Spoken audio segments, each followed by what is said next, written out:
अस्सलाम वालेकुम students. Mathematical stats का हमारा आज फर्स्ट लेक्चर है और हमारा टॉपिक है प्रोबेबिलिटी। लेकिन प्रोबेबिलिटी की तरफ जाने से पहले हम अपने सब्जेक्ट का इंट्रोडक्शन लेंगे कि स्टैट्स क्या है और कहाँ पर यूज़ होती है। तो डेफिनेशन देखें इसकी। Statistics is a branch of science concerning getting information from the data. It is a study of collection, organisation, analysis and interpretation of data. ठीक है, स्टैट्स हमारे पास साइंस की ब्रांच है जो यूज़ होती है इंफॉर्मेशन की कलेक्शन के लिए। और जो इंफॉर्मेशन कलेक्ट होके आएंगी हमारे पास वो डाटा से इंफॉर्मेशन मिलेगी। तो डाटा की कलेक्शन कैसे होगी और डाटा कौन सा होगा, तो इसमें हमारे पास जो हमें रेलिवेंट प्रॉब्लम होगा या रेलिवेंट इशू होगा उससे रिलेटेड हम जो इंफॉर्मेशन होगी वो कलेक्ट करेंगे, यानी उससे रिलेटेड हम डाटा की कलेक्शन करेंगे। तो जो सबसे फर्स्ट स्टेप होता है हमारे पास इंफॉर्मेशन को कलेक्ट करने का, वो हमारे पास होती है डाटा की कलेक्शन ऑफ डाटा। क्योंकि डाटा कलेक्ट होगा तो उसके बाद उसके ऊपर सारे मेथड अप्लाई होंगे, देन हम अपने रिजल्ट्स को डिफ़ाइन कर सकेंगे। तो सबसे first step collection of data. वो जो डाटा की कलेक्शन होगी वैसे होगी कि हमारा जो एक प्रॉब्लम होगा उससे रेलिवेंट हम एक क्वेश्चन बनाएंगे। उस क्वेश्चन में हम अपने जो इशू होगा या जो जिसके बारे में हम इंफॉर्मेशन कलेक्ट करना चाह रहे हैं उसके क्वेश्चंस डालेंगे और वो फिल करवाएंगे। क्वेश्चन फिल करवाने के भी डिफरेंट मेथड्स होते हैं। ठीक है, जब हमारे पास इंफॉर्मेशन कलेक्ट होके आ जाएंगी तो वो हमारे पास क्या होगा, एक रॉ फॉर्म में डाटा होगा। फॉर एग्जांपल आपने एक टेस्ट दिया, आपकी क्लास से एक टेस्ट दिया गया, आपने टेस्ट दिया और सारे स्टूडेंट्स के जब मार्क्स आ गए तो साथ में मेंशन नहीं है कि इस स्टूडेंट के इतने मार्क्स हैं, बल्कि सबके मार्क्स की जस्ट एक लिस्ट बन के आ गई है। तो उससे हमें वो एक रॉ फॉर्म में डाटा होगा कि उससे नहीं पता चल रहा होगा कि किस स्टूडेंट के कितने मार्क्स हैं। तो हम क्या करेंगे, जो हमारे पास सेकंड स्टेप होगा फिर हम उसकी तरफ जाएंगे ऑर्गेनाइजेशन ऑफ डाटा, जिसमें हम डाटा को एक प्रॉपर शेप दे देंगे। ऑर्गेनाइजेशन ऑफ डाटा में हम कहते हैं कि हम डाटा की जो हमारे पास एक रॉ फॉर्म में डाटा होता है उसकी हम फ्रीक्वेंसी डिस्ट्रीब्यूशन बना देते हैं। ठीक है, जैसे आपकी क्लास में हम बना देंगे कि आपने जो टेस्ट दिया हमने कहा था कि उसका रिज़ल्ट आया, लेकिन उसके साथ मेंशन नहीं है कि किस स्टूडेंट ने कितने मार्क्स लिए हैं। जब हम वो वाली चीज़ बना देंगे कि इस स्टूडेंट के इतने मार्क्स हैं, तो फिर हमारे पास क्या बन जाएगा, एक डाटा को हमने ऑर्गेनाइज़ कर लिया है। यानी उस डाटा को देखते हुए हमें समझ आ जाएगी कि ये क्या शो कर रहा है डाटा। ठीक है, जब डाटा की ऑर्गेनाइजेशन हो जाएगी तो उसके बाद हम एनालिसिस की तरफ जाएंगे और अपने डाटा को देखते हुए उसके ऊपर डिफरेंट मेथड्स अप्लाई कराएंगे। ठीक है, मेथड्स कैसे अप्लाई होंगे, फॉर एग्जांपल अगर हम किसी जो अपने जो डाटा की कलेक्शन हो गई, ऑर्गेनाइज़ कर लिया, अब हम उसके ऊपर एवरेज फाइंड आउट करना चाह रहे हैं कि कितने परसेंट हम ये चीज़ है या कितने परसेंट नहीं है, तो हम उसके ऊपर एवरेजेस अप्लाई कराएंगे। फिर एवरेजेस की भी डिफरेंट हमारे पास टेक्निक होगी कि कौन सी एवरेज अप्लाई करना चाह रहे हैं। या अगर हम वेरिएशन मेजर करना चाह रहे हैं तो हम उससे रेलिवेंट जो मेथड होगा वो अप्लाई कराएंगे। अगर हम रिलेशनशिप चेक करना चाह रहे हैं दो वेरिएबल्स के दरमियान, तो हम या एसोसिएशन चेक करना चाह रहे हैं तो हम उससे जो रेलिवेंट मेथड होगा वो अप्लाई करेंगे। जब ये चीज़ मेथड अप्लाई हो जाएगा तो उसके बाद हम उसको रीचेक करेंगे क्या उसके अंदर कोई एरर्स तो नहीं है, और अगर एरर्स आ रही हुई तो हम उसको एरर्स को रिमूव कर देंगे। वो करने के बाद एनालिसिस का स्टेप हमारा कंप्लीट हो जाएगा। अब हमने डाटा की इंटरप्रिटेशन कर देनी है। इंटरप्रेट कर देंगे तो हमारे पास एक जो रिज़ल्ट होगा वो हमारे पास आ जाएगा, जहाँ जो हमारे पास रिपोर्ट होगी वो तैयार हो जाएगी। तो स्टैट्स के अंदर यही चार चीज़ें यूज़ होती हैं। एक हमारे पास होती है डाटा की कलेक्शन ऑफ डाटा के बाद हम करते हैं ऑर्गेनाइजेशन, उसके बाद एनालिसिस एंड देन इंटरप्रिटेशन। और ये हमारे पास जो डाटा होगा न्यूमेरिकल डाटा होगा उसी पे अप्लाई होती है, क्वालिटेटिव डाटा पर अप्लाई नहीं होगी। फिर हमारे पास है कि हमने स्टैट्स को दो पार्ट्स में डिवाइड कर दिए।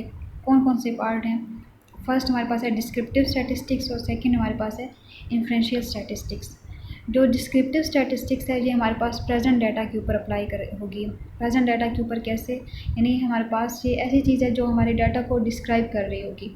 फॉर एग्ज़ाम्पल आपके कॉलेज के अंदर एग्ज़ाम्स होते हैं, आपके first term, second term, third term. ठीक है, हर टर्म का आप एग्ज़ाम पेपर देते हैं, उसके बाद आपका रिज़ल्ट आपके पास आ जाता है। तो ये क्या है, प्रेजेंट डाटा के ऊपर सारे मेथड अप्लाई हो रहे हैं। आपने एग्ज़ाम दिया, आप कि पेपर की चेकिंग हुई, उसके बाद आपके रिज़ल्ट्स में वो आपके पास आ गए। तो ये क्या है, डिस्क्रिप्टिव स्टैट्स है कि प्रेजेंट डाटा के ऊपर हमने मेथड अप्लाई किए और हमें वहाँ से उसका रिज़ल्ट मिल गया। जो इन्फ्रेंशियल स्टैटिस्टिक्स होती है उसमें हम फ्यूचर के लिए प्रिडिक्ट करते हैं, यानी प्रेजेंट डाटा को देखते हुए फ्यूचर के लिए वैल्यूज़ को प्रिडिक्ट करते हैं। फॉर एग्ज़ाम्पल आपने कॉलेज के अंदर जो एग्ज़ाम्स दिए और आपको रिजल्ट्स मिलते जाएंगे। ये आपके पास क्या था, डिस्क्रिप्टिव स्टेट्स था।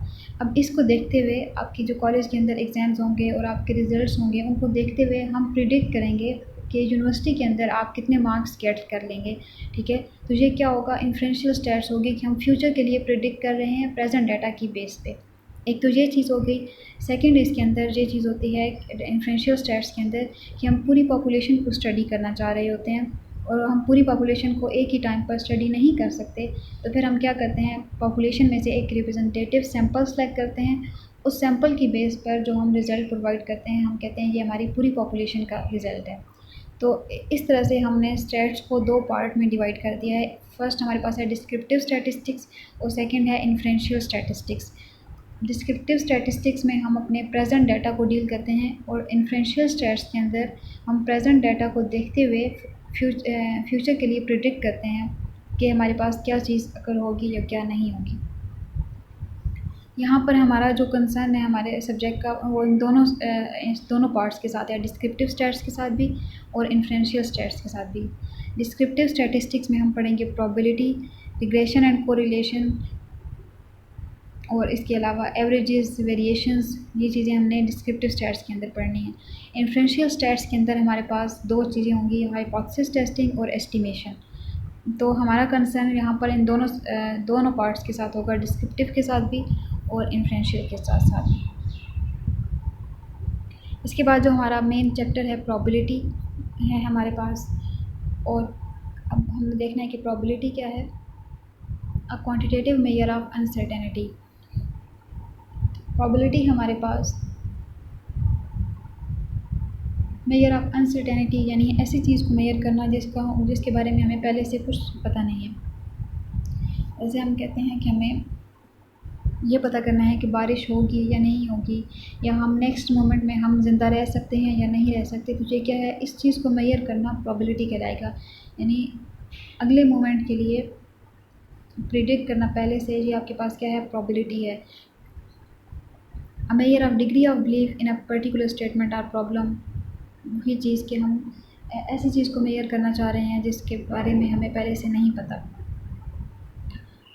फिर हमारे पास थर्ड स्टेप में इसका फार्मूला दिया हुआ है, number of favourable outcomes divided by number of total outcomes. हम प्रोबेबिलिटी का जो फार्मूला अप्लाई करते हैं वो हमारे पास यही होता है कि नंबर ऑफ़ फेवरेबल आउटकम्स वो होंगे जिसमें हमारा इंटरेस्ट होगा, divided by total number of outcomes. अब फिर इसके बाद हमने डिफ़ाइन किया है कि if A equal number of favourable outcomes and B equal number of total outcomes, then probability is equal to A over B. फिर उसके बाद प्रोबेबिलिटी की लिमिट बताई हुई है कि 0 से 1 इसकी लिमिट होती है। प्रोबेबिलिटी कभी भी नेगेटिव नहीं होती, यानी 0 से लेस कभी भी नहीं होती, और 1 से एक्सीड कभी भी नहीं करती। अगर हमारे पास प्रोबेबिलिटी एग्जैक्ट 0 आ जाए तो वहाँ पर हम कहते हैं कि नल इवेंट, कि वहाँ पर कुछ भी अकर नहीं हो रहा। और अगर हमारे पास प्रोबेबिलिटी एग्जैक्ट 1 आ जाए तो वहाँ पर हम कहते हैं कि श्योर इवेंट, कि 100% हमारे पास वो चीज़ अकर हो रही है।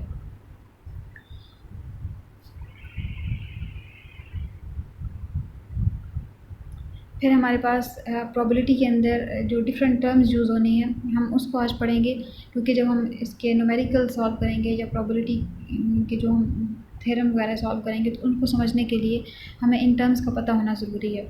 तो फर्स्ट हमारे पास है एक्सपेरिमेंट, कि एक्सपेरिमेंट क्या होता है। An act or process of obtaining an observation is called experiment.